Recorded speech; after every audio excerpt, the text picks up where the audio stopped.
Labdien, esmu Elīna Miķelsone, Rīgas Tehniskās universitātes dizaina fabrikas vadītāja un arī pētniece.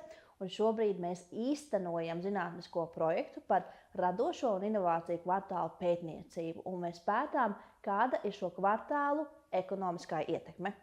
Un, lai to pārbaudītu, mēs veicam gan dažādas intervijas ar kvartāla pārstāvjiem, gan arī skatīsimies statistikas datus kopā ar Centrālās statistikas pārvaldi.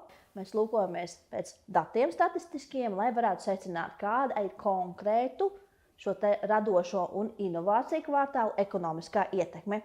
Un esam izvēlējušies vairāk nekā 8 radošos kvartālus un inovāciju kvartālus Latvijā, bet mēs tos salīdzināsim arī ar pasaules radošiem un inovāciju kvartāliem, un tur mēs iesaistām dizaina fabriku globālo tīklu un skatāmies, kā viņu radītie dažādi kvartāli, gan inovācija, gan radošie, ir radījuši ekonomisko ietekmi.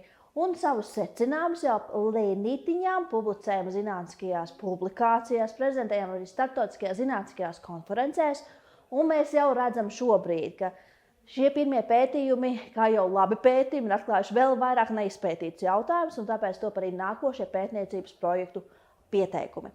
Un tā galvenās lietas, ko mēs mēģinām hipotēzēs pārbaudīt, ir, vai dažādi šie tipi radošo un inovāciju kvartāli atstāja dažādu ekonomisko ietekmi. Jo ir radošie kvartāli, kurā tad vairāk viss ir ar radošām industrijām saistīts, tad ir inovācija kvartāli, kur var darboties dažādu jomu pārstāvi un jau nodrošina plašāku atbalsta spektru.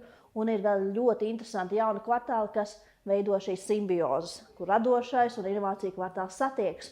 Un tad mēs skatāmies un pētam, vai būs ekonomiskās ietekmes atšķirības starp šiem dažādiem veidiem. Un, kad mēs to uzzināsim, mēs noteikti arī stāstīsim par to sabiedrībai, ne tikai zinātniskajai auditorijai, lai mēs kopā varam realizēt pašus ekonomiski labākos modeļus.